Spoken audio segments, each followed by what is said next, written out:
Muy buenos días a todos, a todas. Bienvenidos a este seminario de investigación educativa que organiza el Instituto de Investigación y Desarrollo Educativo de la Universidad Autónoma de Baja California. El día de hoy es para mí un gusto presentar a nuestra participante, la maestra Ariana Fragosa González. Voy a dar lectura de su currículum, de su semblanza curricular para que ustedes la conozcan. Ella es licenciada en Ciencias de la Educación y maestra en Ciencias Educativas por la Universidad Autónoma de Baja California. Actualmente es alumna de doctorado de Ciencias Educativas aquí en nuestro Instituto de Investigación y Desarrollo Educativo de la UABC. Ha trabajado, sus temas de investigación han sido el estudio de los procesos de formación inicial de docentes en las escuelas normales desde un enfoque interaccionista que ahora ella va a explicar. Su principal interés en el campo de la investigación educativa es avanzar en la profesionalización de los futuros docentes de educación básica a partir de la formación de habilidades metacognitivas. Su experiencia como docente se ha concentrado en educación básica y en educación media superior. Ha publicado varios artículos, un capítulo de libro y presentado diversas ponencias en congresos especializados como COMIE, CONICEN, AFIRSE y COLME. Relacionados todos ellos con las interacciones en el aula y las prácticas docentes. Ha impartido talleres y cursos de formación continua y ha participado en proyectos de investigación aquí en el Instituto de Investigación y Desarrollo Educativo y en el Instituto Nacional para la Evaluación de la Educación. La tesis doctoral que ella desarrolla lleva por título Un acercamiento etnográfico a las interacciones que se establecen al interior de un aula normalista emergente. Bien, pues Ariana, bienvenida. Nos da mucho gusto que estés aquí y también les doy la bienvenida a las personas que nos siguen a través de las redes sociales como el Facebook. Muy bien, pues adelante, Ariana. Bueno, pues muy buenos días a todos. Muchas gracias por estar aquí y gracias a la doctora Graciela por la presentación, que además la doctora Graciela es mi directora de tesis, así que pues mayor honor, ¿verdad? Voy a compartir mi pantalla para poner mi exposición y les pediré que me pueda alguien confirmar si la puede observar, por favor. Ahí ya se ve, Ariana. Muy bien, muchas gracias. Bueno, pues el tema que les voy a exponer el día de hoy es una parte de mi tesis doctoral. Esta exposición la titulé Tensiones y atenciones vividas en un aula normalista emergente, un acercamiento interaccionista. Bueno, pues para iniciar, este va a ser el contenido de la presentación. Primero abordaré el planteamiento del problema, que es con fines de contextualizar el trabajo, y plantearé algunas de las preguntas de investigación que contestamos en esta investigación y en esta presentación también les traigo un acercamiento a las respuestas de estas preguntas. También abordaré el marco teórico, que aquí de lo que les hablaré es de un tema que es vertebrador en mi tesis doctoral, es muy importante, que es un modelo teórico-metodológico que se llama modelo EPR, y además de sus conceptos base, ¿no? Para después acercarme a la parte del cómo nos acercamos al objeto de estudio, que fue a partir de dos métodos, a partir de la etnografía colaborativa y la etnografía virtual, y para pasar a la parte como interesante, ¿no? Que es la parte de los resultados, y para concluir con algunas reflexiones. Bueno, pues la Organización Mundial de la Salud emitió un comunicado internacional el 10 de marzo del 2020, por medio del cual invitó a los gobiernos a tomar las medidas necesarias para evitar la propagación del virus que causaría la enfermedad del COVID-19, ¿no? Como algo que, un contexto en el cual ya todos hemos estado y hemos vivido, ¿no? Durante estos últimos par de años. Aquí en México, la acelerada propagación del virus llevó a que la Secretaría de Salud y la Secretaría de Educación Pública tomaran la decisión de cerrar los edificios escolares de todos los niveles educativos. A partir de este cierre, la SEP decidió y anunció que se continuaría con la tarea pedagógica de forma únicamente virtual, lo que llevó a que empezáramos a concebir el aula, la escuela y la y la práctica de los enseñantes de una forma distinta. Al igual que la educación básica y la educación media superior, la educación superior transitó todas sus actividades de la presencialidad a la virtualidad. Y en este mismo sentido, algunos autores como Hodge y otros en el 2020, que fue en el año donde inicia la pandemia, consideraron que la adopción abrupta de la tecnología, tal como se dio en esta situación de emergencia, no podía ser considerada como enseñanza en línea. Aquí este conjunto de investigadores que están en la línea de tecnología educativa empezaron a hacer una diferenciación entre lo que es la enseñanza en línea y lo que ellos plantearon como un nuevo concepto, que es el de enseñanza remota de emergencia, que es otro de los conceptos claves en mi tesis. Entonces empiezan a hacer esta diferenciación y ellos plantean que la enseñanza remota de emergencia no tiene como finalidad crear un ecosistema educativo sólido, sino brindar un acceso temporal únicamente a la enseñanza en lo que la emergencia o la crisis dura. En este caso, pues una crisis o una emergencia de aproximadamente 2 años, ¿no? Además, otra de las diferencias es que la enseñanza remota de emergencia no cuenta en sí con un diseño instruccional de por medio o una preparación previa de los docentes, sino que, como su palabra lo dice, es una cuestión emergente para lo cual los docentes tienen que responder, al igual que los estudiantes y la comunidad escolar en general. Inés Dussel retoma este concepto de enseñanza remota de emergencia y lo sitúa en el contexto particular de la formación inicial de docentes, que es donde nos situamos con este trabajo, ¿no? Ella plantea más bien que en este contexto la enseñanza remota de emergencia se vivió a partir de una intensificación del trabajo de los docentes formadores, además de que este trabajo ya formaba parte de su espacio de hogar o doméstico, también una falta de, como de una limitación de los horarios de trabajo, además de que se empezó a dar cuenta de las desigualdades en la infraestructura tecnológica que dificultaban la conectividad, que la dificultaron, y también a la hora de cumplir con ciertas actividades, entre otras cuestiones, ¿no?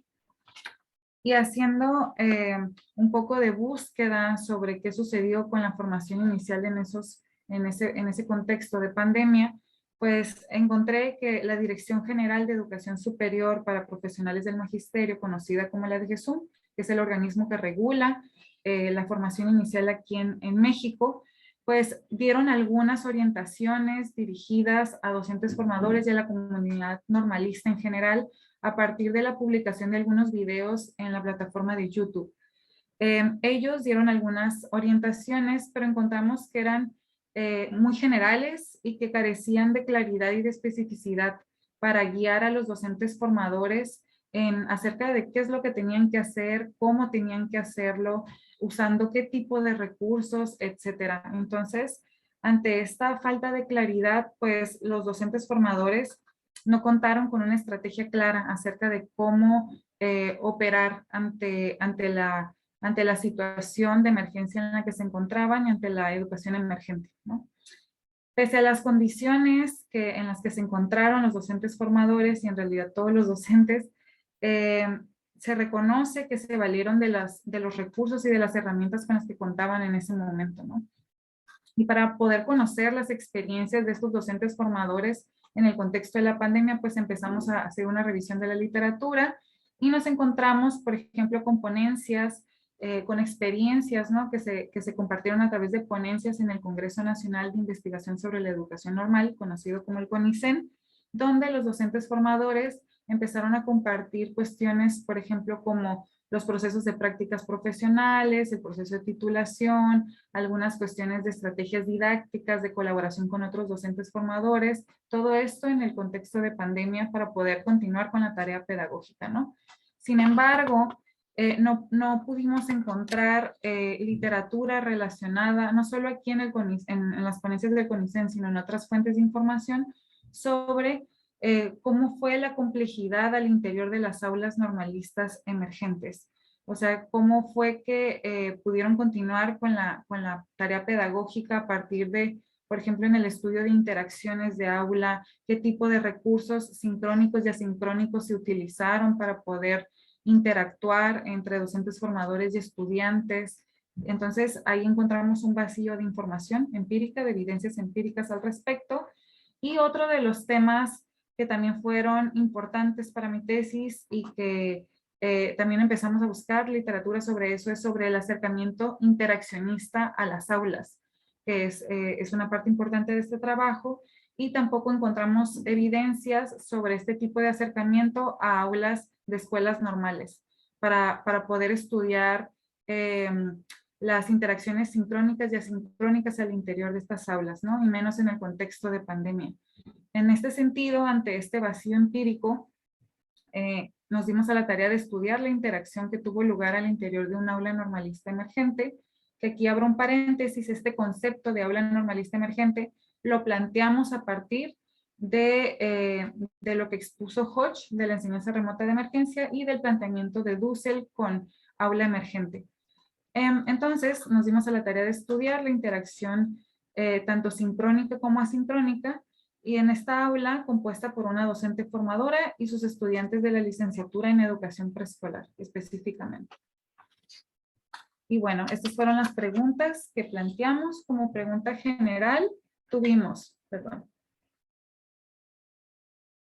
¿cuáles son las prácticas pedagógicas sincrónicas y asincrónicas que una docente formadora lleva a cabo para continuar con la formación inicial de un grupo de la licenciatura en educación preescolar, o por sus siglas LEPRE, en el contexto de la pandemia causada por el COVID-19? Y a su vez planteamos 3 preguntas específicas, que en realidad la tesis tiene más preguntas específicas, pero para cuestiones de esta presentación abordamos 3, ¿no? Que son: ¿cómo la docente formadora y sus estudiantes de la LEPRE movilizan las lógicas EPR durante sus interacciones sincrónicas y asincrónicas en el aula normalista emergente? ¿Cuáles son las tensiones sincrónicas y asincrónicas que se presentaron en esta aula entre la docente y sus estudiantes? ¿Y cuáles son las atenciones sincrónicas y asincrónicas que se presentaron para resolver esas tensiones vividas por la docente y sus estudiantes? Como pueden observar, aquí al interior de las preguntas específicas hay ciertos conceptos como lógicas EPR, tensiones y atenciones que vienen del marco teórico, que les presento a continuación. Como les comenté, uno de los ejes importantes y que están muy marcados en el marco teórico es el modelo epistemológico, pragmático y relacional, que por sus siglas se llama modelo EPR, que es un dispositivo con un enfoque interaccionista que se utiliza para la formación analítica y reflexiva del docente. ¿Okay? Este modelo fue construido por Isabelle Binatier en Francia en el 2013 a partir de, desde un enfoque ecléctico, esto desde el planteamiento de Navarrete, ya que la autora retoma conceptos que están alineados a distintas disciplinas, como la psicología, la sociología, la pedagogía, la didáctica y la lingüística. Aquí abajo de esta figura pueden ver todos los conceptos que esta autora retoma y que yo también pues me di a la tarea de describir en el marco teórico para poder construir un modelo para el estudio de las interacciones de aula que tuviera un acercamiento más holístico a las propias interacciones, ¿no? Entonces aquí pueden ver que desde la psicología hay un cúmulo de temas que abonan a la construcción de este modelo y que son retomados desde autores como Piaget, Bernot, Leplat, Pastre, etcétera, y así con cada una de las disciplinas, ¿no? Entonces, este modelo, que es el modelo EPR, tiene una definición específica de lo que es la actividad profesional docente. La autora, que es Binatier, plantea que la actividad profesional docente se compone de ciclos de interacción entre docentes y estudiantes. En esta figura pueden observar que este círculo representa una clase, que la clase al mismo tiempo forma parte está alineada a una secuencia didáctica, y entonces la clase se divide en distintos segmentos o momentos o partes al interior de la propia clase, ¿no? Y al interior de cada segmento hay una acción llevada a cabo por el docente o por el estudiante que a partir de los esquemas con los que cuenta la otra persona con la que interactúa, pues hay una interpretación, ¿no? Por parte del otro interlocutor. Y a partir de esta interpretación que hace el otro, pues hay una acción ajustada de esa persona que llevó a cabo la acción y así consecutivamente. Entonces el aula está compuesta de diferentes acciones, interpretaciones y acciones ajustadas tanto de los docentes como de los estudiantes, dependiendo de las subjetividades de cada uno de los sujetos. Entonces, lo que propone Vinatier es un acercamiento teórico y metodológico para estudiar estas interacciones al interior de las aulas, tomando en cuenta las subjetividades de cada uno de los interlocutores que están allí.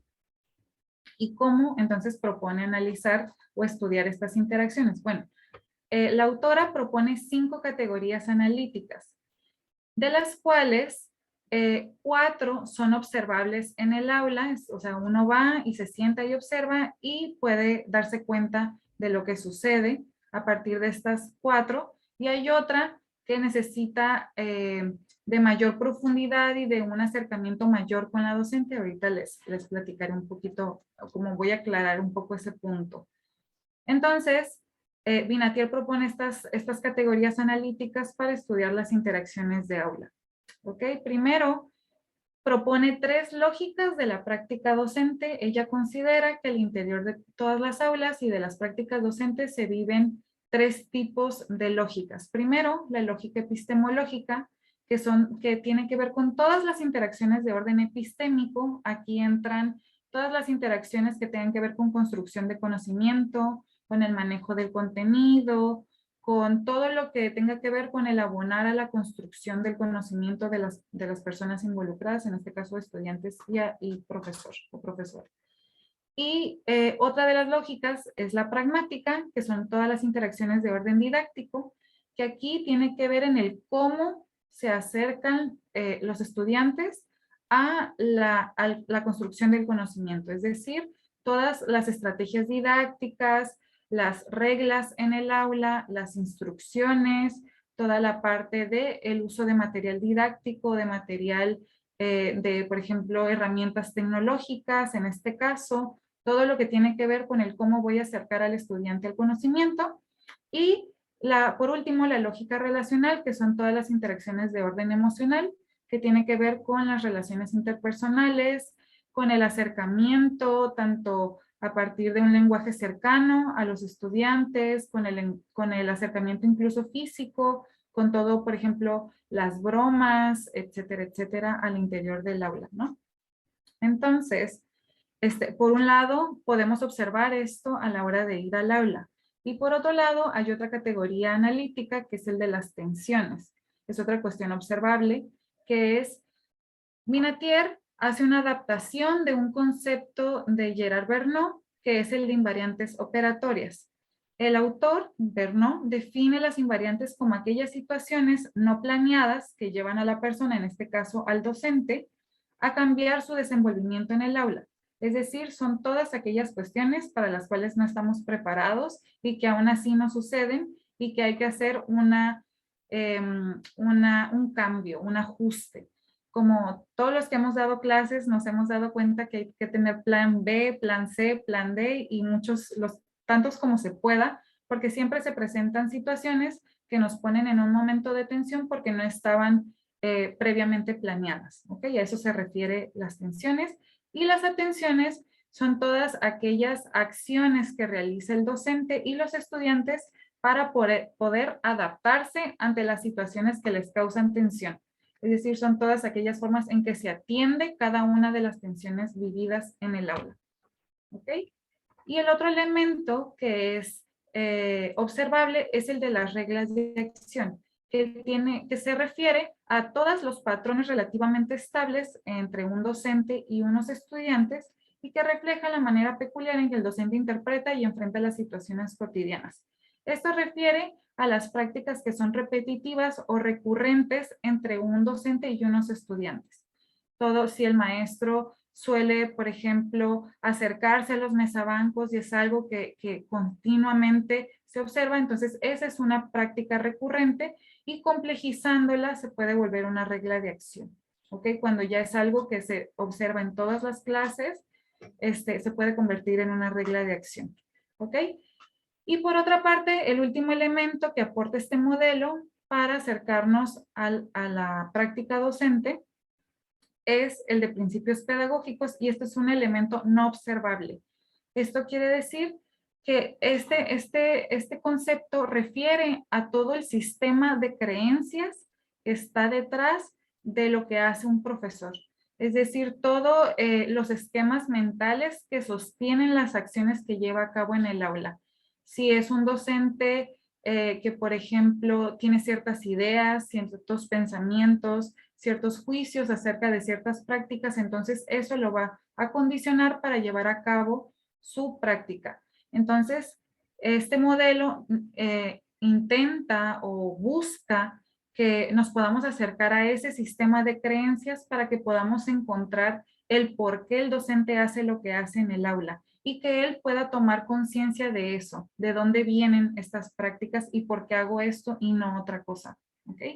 ¿Y cómo obtenemos estos principios pedagógicos? Bueno, a través de lo que Vinatier plantea como entrevistas de coexplicitación, que son entrevistas de 1 a 1 entre el docente y el investigador en una relación de iguales, donde se busca profundizar acerca de la práctica del docente, entablando con él ciertas preguntas, como, por ejemplo, ¿cómo le llamarías a esto que haces? ¿Cómo lo describirías tú? ¿Consideras que esto te funciona con tus estudiantes? Entre otras preguntas, para ir profundizando, ¿no? Y bueno, con base en esto, ¿cómo nos acercamos a las interacciones sincrónicas y asincrónicas del aula para poder obtener las tensiones y atenciones? Bueno, pues desde un posicionamiento del paradigma interpretativo planteado por Frederick Erikson, ya que busqué tener un acercamiento a los significados que la docente formadora le atribuía o le atribuyó a su práctica de aula. ¿Ok?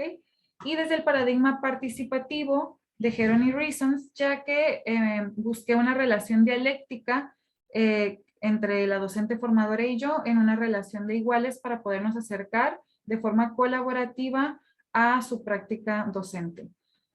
Los métodos de investigación que utilicé fueron dos: el de la etnografía colaborativa, ya que requerí, como su palabra lo dice, de la colaboración de la docente formadora en todo el proceso etnográfico, desde las decisiones en términos metodológicos, como en la cuestión de la interpretación de los datos y también en algunas cuestiones de escritura. Entonces ella y yo estuvimos como acompañándonos a lo largo de toda la tesis, básicamente, de todo el proceso de trabajo de campo, de interpretación y demás.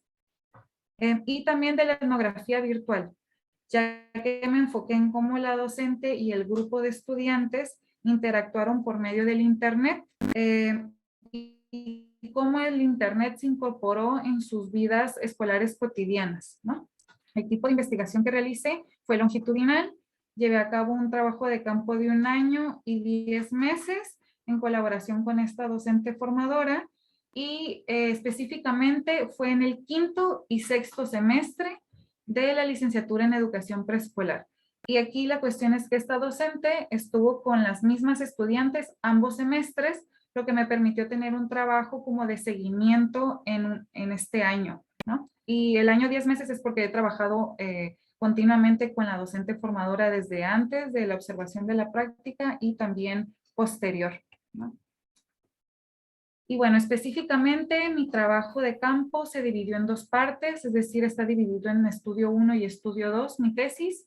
Primero, me acerqué de una forma exploratoria al aula normalista emergente, esto en el 5º semestre de la licenciatura en educación preescolar, para poder tener un trabajo en colaborativo con la docente formadora y poder tener como un lenguaje similar a la hora de analizar su práctica docente, porque el análisis fue en colaborativo. Llevé a cabo un proceso de formación de 10 meses con ella, primero. Un proceso tanto en cuestiones teóricas, metodológicas y prácticas. La formación fue en el modelo EPR, tanto en sus bases teóricas como lo que les acabo de platicar un poquito, la forma de acercarnos metodológicamente al aula y la forma de recuperar la información y analizarla. Entonces, llevamos a cabo este proceso para después tener un análisis colaborativo de su propia práctica, para lo cual se necesitó tomar una secuencia didáctica de clase del quinto semestre, transcribirla en clave interaccionista, esto quiere decir tomando a detalle el lenguaje verbal y no verbal del aula, y esto fue de 3 clases, la secuencia didáctica estuvo compuesta por 3 clases sincrónicas. Únicamente tomamos en este primer estudio lo sincrónico, que se llevó a cabo en clases por medio de videoconferencia en la plataforma de Google Meet. Entonces, después de este primer estudio nos dimos cuenta que con tener las interacciones verbales y no verbales de la parte sincrónica no nos daba como totalmente el panorama completo de la complejidad de las interacciones que ellas establecían, porque también se valían de recursos asincrónicos, y entonces nos dimos a la tarea de en un segundo momento ahora sí abarcar tanto lo sincrónico como lo asincrónico en el sexto semestre. Estoy ya en el sexto semestre, que es de lo que me voy a enfocar en esta presentación, que es en este segundo estudio, donde ya se toma en cuenta pues todo, ¿no? En este segundo estudio llevé a cabo observación periférica en tiempo real y en tiempo diferido de una secuencia didáctica de clase. También esta secuencia conformó tres sesiones de clase, y observación periférica en tiempo real fue de las clases sincrónicas que fueron grabadas y transcritas, y en tiempo diferido de todos los recursos asincrónicos por medio de los cuales la docente y las estudiantes establecieron interacción que tuviera que ver con las 3 clases únicamente, ¿no? Con temas que tuvieran que ver con las 3 clases. Para esto, quiero aquí abrir un paréntesis de que hubo consentimiento informado por parte de todas las estudiantes sobre el uso por ejemplo, en cuestiones de anonimato de sus nombres, y también en el uso de, por ejemplo, de los datos de conversaciones de WhatsApp, entre otras cosas que ahorita les platicaré cuáles fueron esos recursos asincrónicos, ¿no? Aquí la docente, por su parte, decidió que ella quería que utilizara su nombre real para efectos de la tesis y para también productos que pudieran surgir de allí. Así que si me escuchan hablando de Rosalía, es porque es la docente formadora que fue mi colaboradora en esta tesis, ¿ok? También utilicé la entrevista semiestructurada en este segundo estudio, tanto con fines de contextualización como con fines de coexplicitación, como lo comenté anteriormente, y la encuesta, que apliqué un cuestionario en línea a las estudiantes por medio de Google Forms, esta plataforma que permite hacer este tipo de cuestionarios para con fines de contextualizar algunos datos sobre ellas y poderlas caracterizar, ¿no? En este estudio, entonces, desarrollé los siguientes pasos. Primero, desarrollé 2 entrevistas contextuales con Rosalía con fines de ponernos de acuerdo sobre cómo íbamos o sea, sobre decisiones metodológicas, y también para revisar la planeación del semestre, y para posterior, a partir de esta revisión de la planeación, focalizar cuál iba a ser la secuencia didáctica en la cual nos íbamos a centrar para poderla estudiar a profundidad, ¿ok? Después de focalizarla, pues empecé a integrar los elementos asincrónicos que abonaban a cada una de estas 3 clases sincrónicas para poder ya después tener una parte de registro a detalle, tanto del lenguaje verbal y no verbal, y pues tener ya un banco de datos importante, ¿no? Y una vez que ya empecé con el trabajo de análisis con base en el modelo EPR de todos los datos recabados, pues empezamos a llevar a cabo estas entrevistas de coexplicitación, que particularmente fueron 3, para empezar a trabajar sobre los significados que ella le otorga a eso que hace en el aula y que encontramos, ¿no?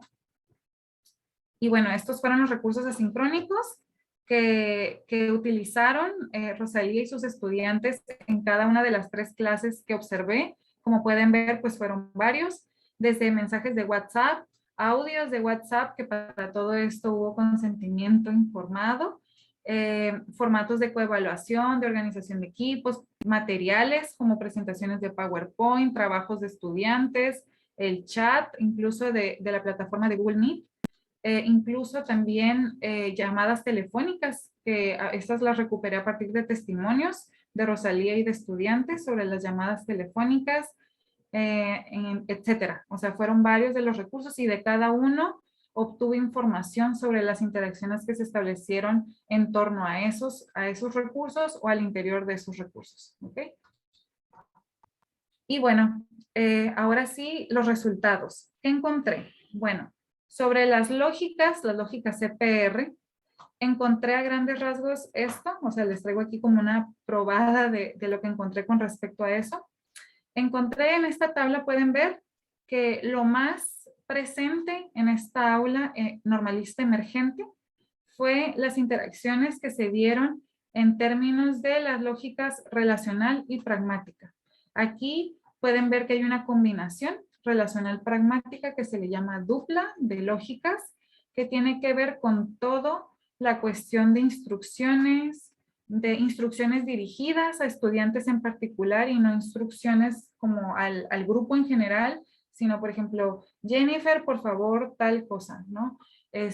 También a utilizar las palabras de afecto o el acercamiento a partir de un lenguaje cercano como una forma de un vehículo para dar las instrucciones, ¿no? Sino que el lenguaje cercano no se dio de forma como en aislado, simplemente por ser cercana, sino con la finalidad de poder acercarles las instrucciones a los estudiantes, de acercarles el material didáctico, etcétera, ¿no? Entonces, aquí fue de 278 intercambios que hubo en total por las 3 clases. 147 se ubicaron en la lógica relacional y pragmática. Es decir, un 53% del total de todas las interacciones se ubicaron allí. Entonces,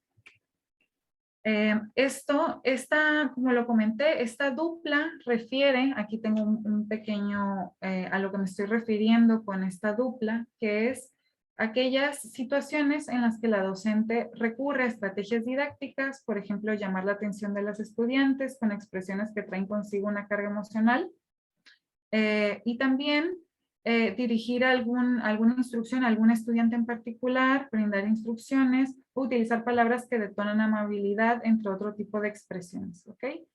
Entonces, aquí hay un ejemplo de un intercambio, de una interacción entre Rosalía y Amiel, que es un estudiante, que es un nombre que no es real, que se dio a partir de la plataforma de Google Meet, donde aquí entre paréntesis se refiere a si la cámara estaba encendida o apagada. Y aquí, por ejemplo, Amiel dice, profe, y ella dice, sí, adelante, se está refiriendo a algún estudiante en particular, y ella dice, me voy a tener que retirar un momento y ahorita regreso a la clase. Aquí hay cuestiones de lenguaje no verbal. Y Rosalía contesta, sí, Amiel, cualquier duda, mándame un WhatsApp también. Y si ya tenemos acá en otras actividades, pues yo ya te doy información. Gracias por avisarme. Utiliza palabras como gracias, que tienen que ver con la lógica relacional, pero sin soltar la instrucción. Como cualquier duda, mándame WhatsApp. Es una cuestión como una instrucción. Y acerca de la otra actividad, yo te doy información. Entonces, es como un vehículo de lo relacional a lo pragmático.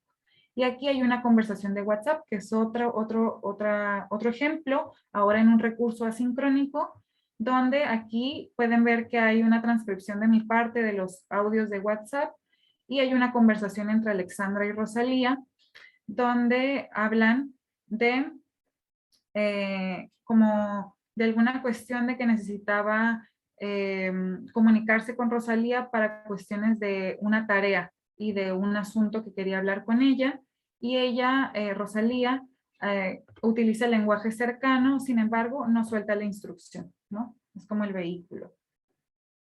Y bueno, acerca de las tensiones, encontré, en general, encontré un tipo de tensión permanente. Esto quiere decir que fue una tensión que estuvo sostenida a lo largo de las 3 clases observadas, que estuvo todo el tiempo, y 11 tipos de tensiones que se presentaron en momentos concretos de la clase. ¿Ok? Entonces, un tipo de tensión sostenida y 11 que fueron en momentos específicos de la clase. ¿Ok? La tensión permanente fue relacionado con las cámaras apagadas de las estudiantes. ¿Ok? Ellas no abrían sus cámaras, sino que cuando participaban lo hacían únicamente con el audio, y esto trajo consigo cierta tensión en el aula ya que a diferencia del aula presencial, pues no siempre se sabía quién estaba hablando y como que quitaba un poco esta parte de la comunicación cara a cara, ¿no? Entre la docente y las estudiantes. Las cámaras apagadas se dieron en 327 veces de las 359 veces que participaron las estudiantes. ¿Ok? Entonces, o sea, casi todas, ¿no? Como en un, más o menos en un 90%, 90 y tantos por ciento, que ahorita no traigo el dato, una disculpa, del total de participaciones se dieron con cámaras apagadas. En la primera clase, en 141 ocasiones, las estudiantes tuvieron la cámara apagada, en la segunda clase 164 y para la tercera clase 22. Aquí quisiera destacar que la tercera clase fue de 1 hora únicamente, en comparación con las otras 2 clases que fueron de 2 horas. Entonces, por eso también es el dato más, es menor, ¿no?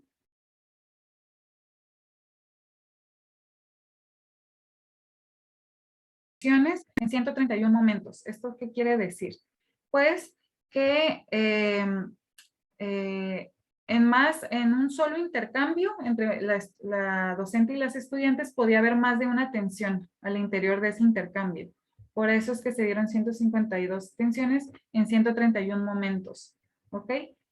53 de estos 152 se dieron con el grupo en general y 78 con alumnas en particular. Fueron más las que se dieron con alumnas en particular. Y del total de las 152, 109 se ubicaron en la dupla relacional pragmática, que tiene pues congruencia porque fue la dupla de lógicas más presente en el aula.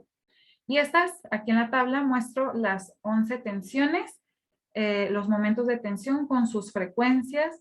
La más presente fue las fallas tecnológicas, que tiene pues totalmente aquí una relación con el tipo de aula, que fue un aula emergente o virtual, según se vea, y se dio un total de 48 veces las fallas tecnológicas en las 3 clases. Esto también llevó a que hubiera otras tensiones desencadenadas a partir de esto, ¿no?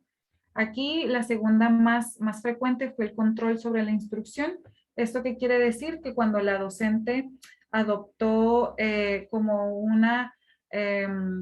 un papel de dar mayor como contundencia y claridad acerca de lo que se debía de hacer, como con una mayor rigidez, digámoslo de esa manera, aunque es como con claridad, esto generaba tensión en el grupo, ¿no? A diferencia que si lo hacía de una forma más flexible o dando como mayor oportunidad a los estudiantes de decidir sobre las instrucciones, entonces el control sobre la instrucción generó en un total de 32 veces tensión en el aula.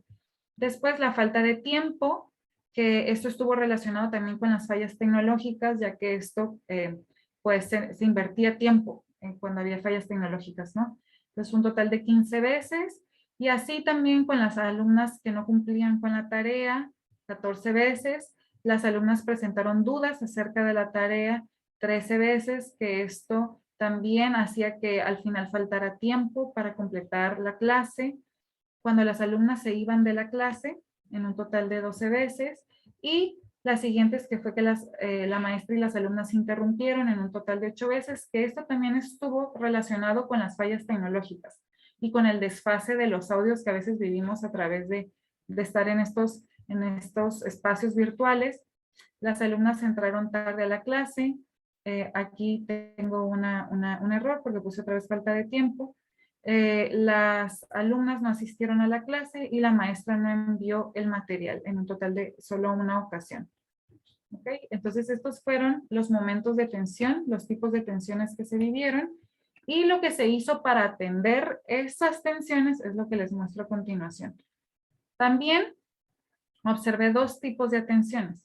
Las que se presentaron para resolver algún tipo de tensión o conjunto de tensiones y aquellas que se presentaron de forma aislada, que yo les llamé atenciones de refuerzo. Es decir, que no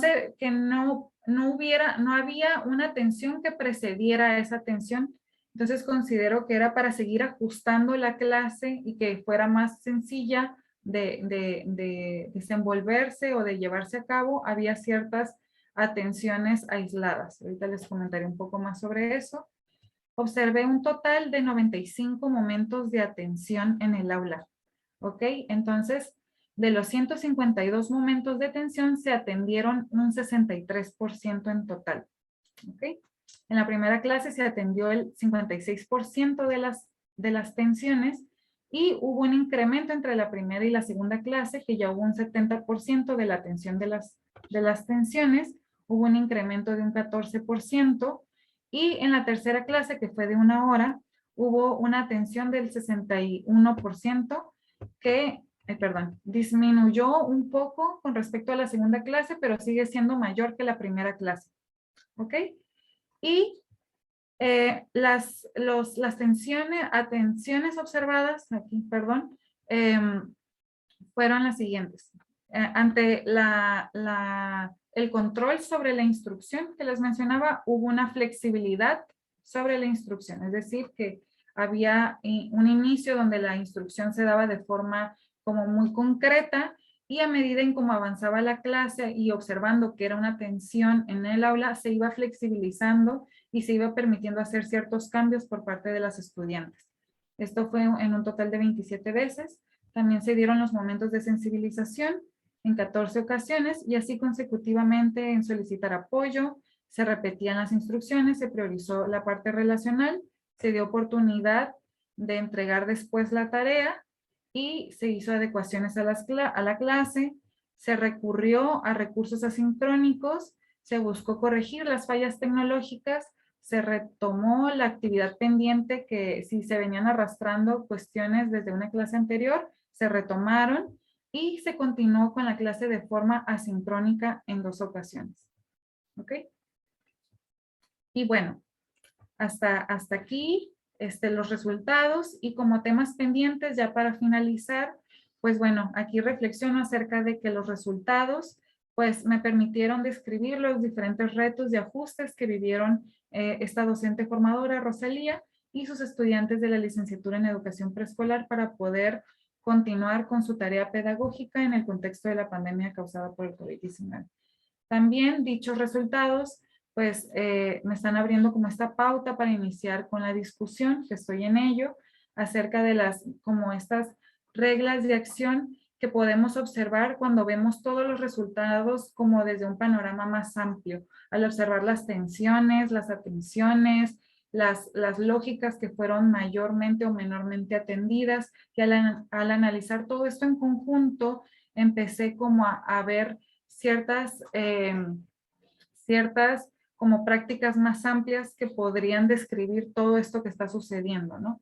Por ejemplo, que la clase se desarrolló un poco entre fallas tecnológicas y la falta de tiempo, y que todo esto va enmarcado en la propia naturaleza del aula en la que se encontraron esta docente y estos estudiantes, que fue un aula pues ahí construida en la propia emergencia, ¿no? Y sin tener una planeación previa para ello, sino que se iba ajustando sobre la misma marcha. Entonces, sobre ese mismo tenor, pues la clase se desarrolló entre ciertas fallas técnicas, tecnológicas y falta de tiempo, ya que aquí quiero destacar que no hubo una adecuación en los programas de estudio para poder responder a las nuevas demandas, ¿no? Y al contexto que estaban viviendo con la pandemia, sino que continuó de esa misma manera y las condiciones no eran las mismas.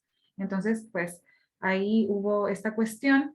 También una constante negociación de la actividad entre la docente y las estudiantes. También una cuestión de monólogo sentido por Rosalía ante la ausencia de los rostros de las estudiantes y las voces.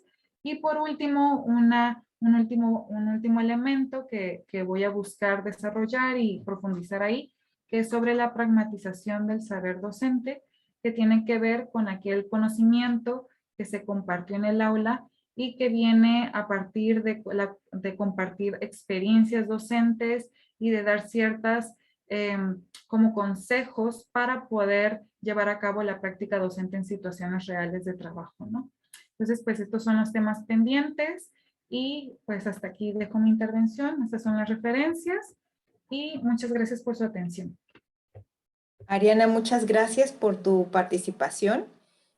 Como nuestros estudiantes que nos acompañan, los profesores se dan cuenta, pues es un tema muy amplio, ¿no? Y el tiempo es muy corto, entonces imagino que habrá dudas o comentarios o cuestiones que ellos quieran platicar o comentar contigo.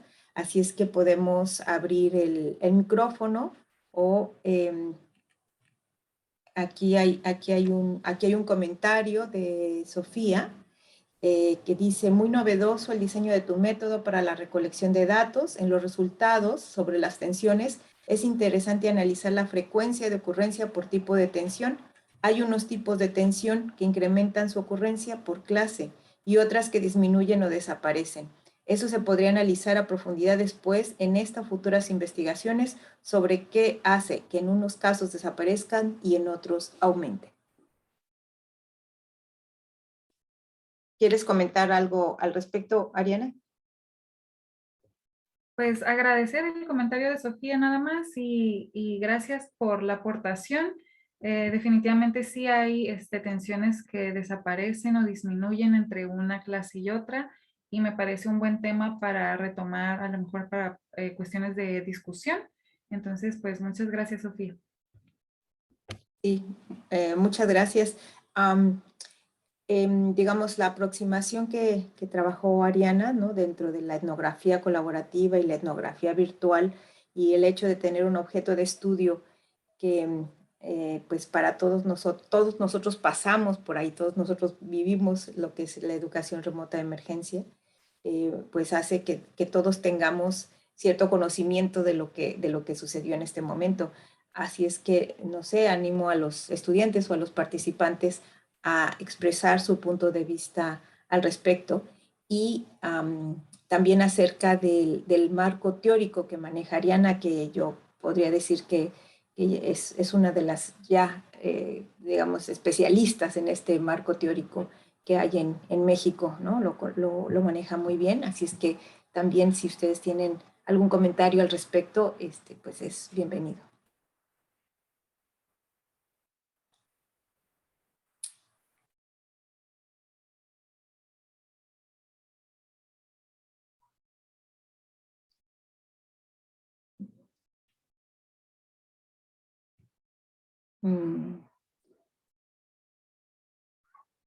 ¿Alguna duda o algo que quieren que ella amplíe?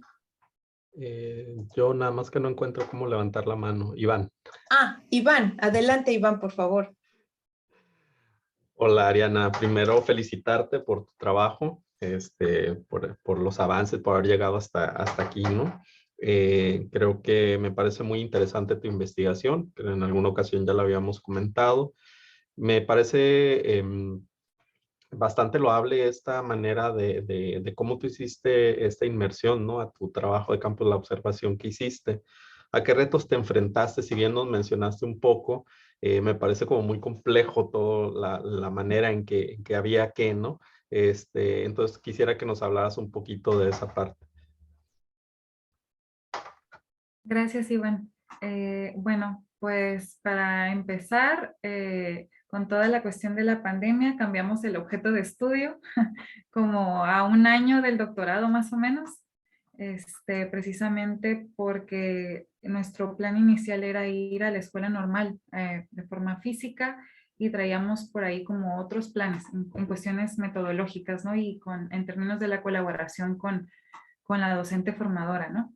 Eso por un lado. Y ya a la hora de tomar este nuevo objeto de estudio y de empezar a trabajar con él, pues sí fue muy distinto porque en mi experiencia personal yo nunca había trabajado con interacciones de esta forma, virtuales, ¿no?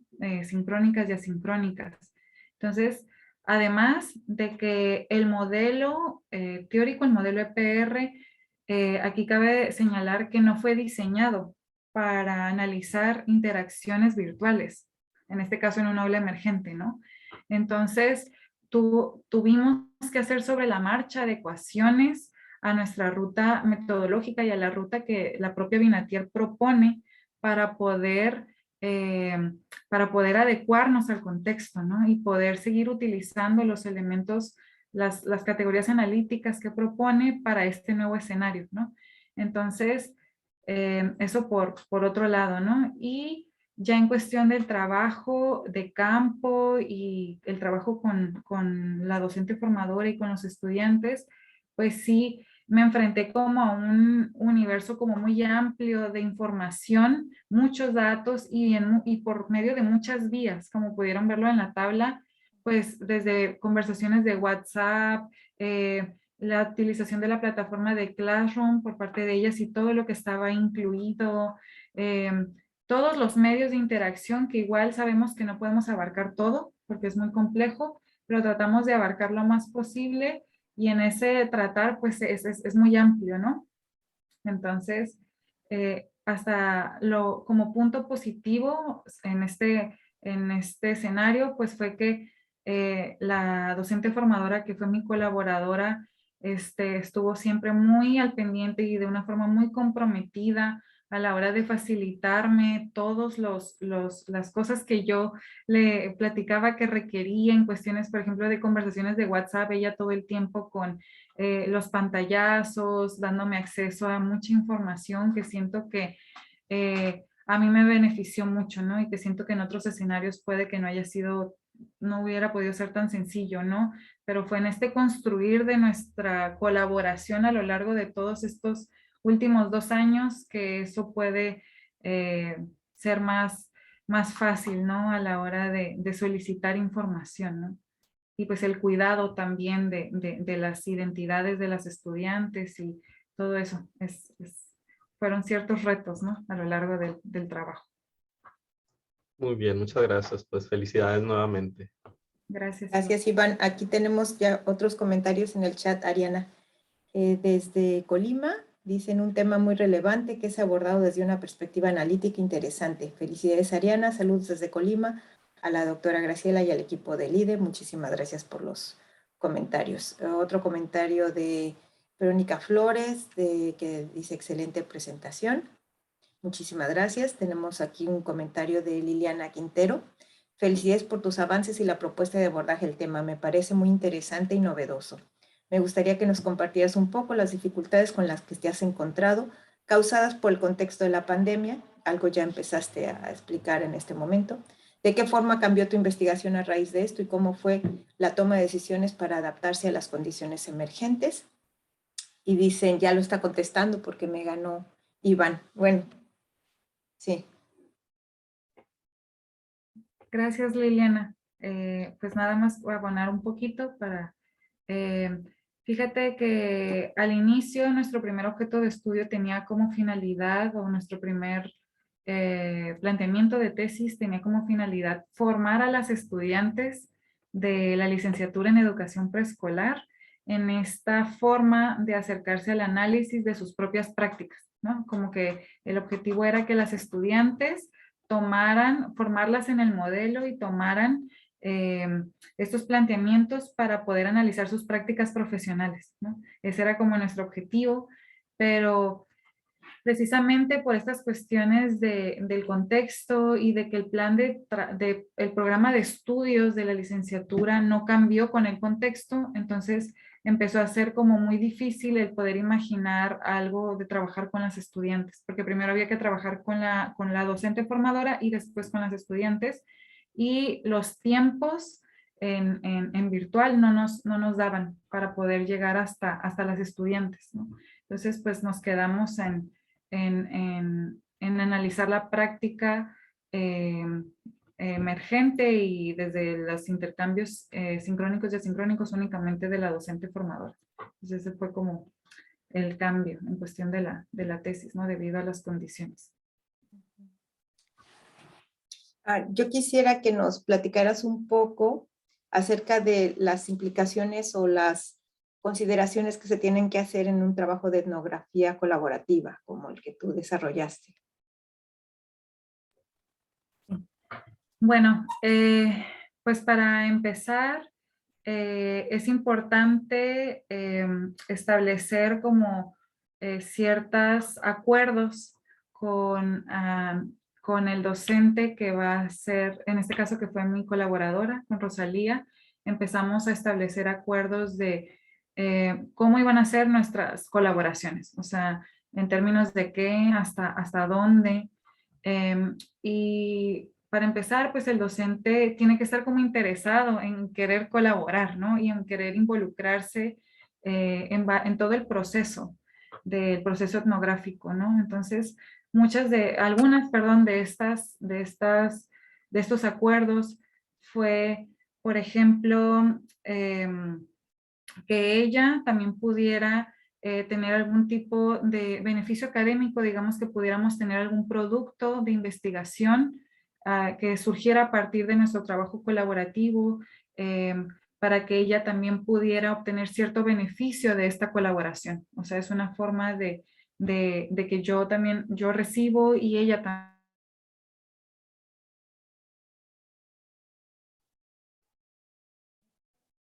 Términos de que vamos a trabajar como iguales, ¿no? O sea, en términos de una vez que empezamos a trabajar juntas, no es como yo en una posición de yo lo sé todo, yo vengo aquí a enseñarte, por supuesto que no, sino a tener un diálogo como iguales y poder construir juntas.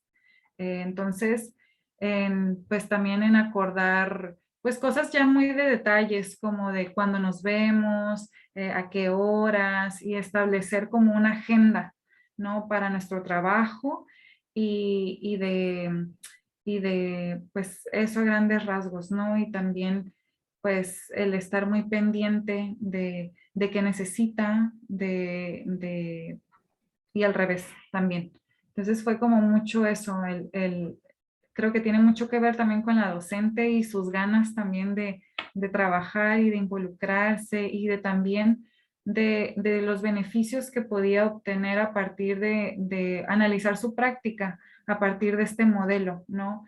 De poderlo conocer con mayor detalle, de poder reflexionar sobre ello, y todo eso, pero tiene mucho que ver con el compromiso del profesor y pues, de que obtengamos beneficios todos y de que también tengamos estos acuerdos, ¿no? De aquí, actuamos de forma como pares, como iguales, y vamos trabajando de forma flexible también, de forma flexible, de si no se puede en un momento, se cambia, como de tener flexibilidad también tiene mucho que ver en el trabajo de campo, el poder adecuarnos a las condiciones y a las agendas. Muy bien, Ariana, muchas gracias. Algo que es muy importante es la confianza ¿no? que se estableció en la relación, porque no es común poder hacer trabajo de investigación en un aula normalista, ¿no? Es difícil el acceso. Y igual en un aula universitaria, pero digamos, estamos menos familiarizados o tenemos menos posibilidades de acceder a un aula normalista, y pues te abrieron la puerta, ¿no? O sea, te abrieron la puerta y la computadora y el teléfono y el chat y todo, así es que es una muestra también de la confianza y el hecho de que la profesora en estos meses que estuvo trabajando contigo, pues conoció el enfoque y sabía lo que el enfoque podía darle, ¿no? en su análisis, en su propio análisis de la práctica docente. Entonces creo que esto fue muy importante para poder tener acceso a todo lo que ella te facilitó, ¿no? en el proceso. No sé si hay algún otro comentario, si tenemos alguna otra pregunta.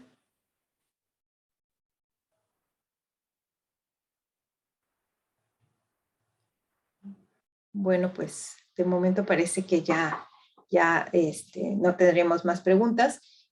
Pues yo animo a los participantes que si tienen algún comentario particular, pues se dirijan a Ariana. Ella con mucho gusto podrá explicar cualquier otro tema que haya quedado pendiente. Y pues agradezco mucho su presencia el día de hoy. Igualmente a las personas que nos siguen a través del Facebook, les agradecemos mucho que hayan estado hoy con nosotros. Y pues les solicito que difundan el trabajo que se hace en el IDE, ¿no? Que se conozca más el trabajo que se hace en nuestro instituto, para que pues también tengamos pues colegas en otras partes del país interesados en estos trabajos. Muy bien, pues les agradezco mucho a todos. Ariana, te hacemos llegar tu constancia posteriormente. y pues que tengan una muy buena tarde. Seguiremos viéndonos en otra oportunidad. Muchas gracias. Muchas gracias a todos. Hasta pronto.